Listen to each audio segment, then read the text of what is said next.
Hi all, చూడండి ఇది smart meter.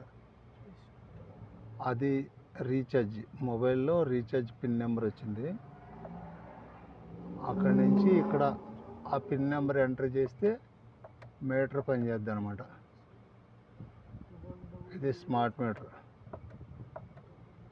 అంటే ఏ రోజు రీఛార్జ్ ఆ రోజు చేస్తేనే ఇవి పనిచేస్తాయి, లేకపోతే రీఛార్జ్ అమౌంట్ అయిపోగానే ఆగిపోద్ది అనమాట కరెంట్. ఇవే స్మార్ట్ మీటర్లు ఇప్పుడు మనకి అందుబాటులో తేవడానికి చూసి ఇవే. ఈ సెక్షన్ చూడండి, ఇక్కడ 5 మీటర్లు ఉన్నాయి. దీంట్లో అది ఓకే అయింది.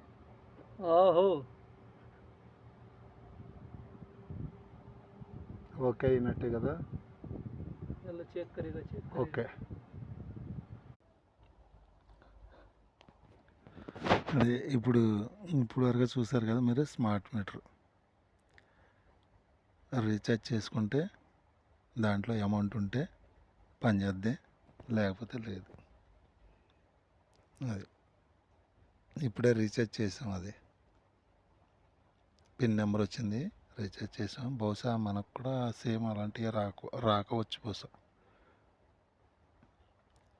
అది అలా అయితే చాలా ప్రమాదం కూడా. ఓకే, అందరూ షేర్ చేయండి ఫ్రెండ్స్, లైక్ చేయండి.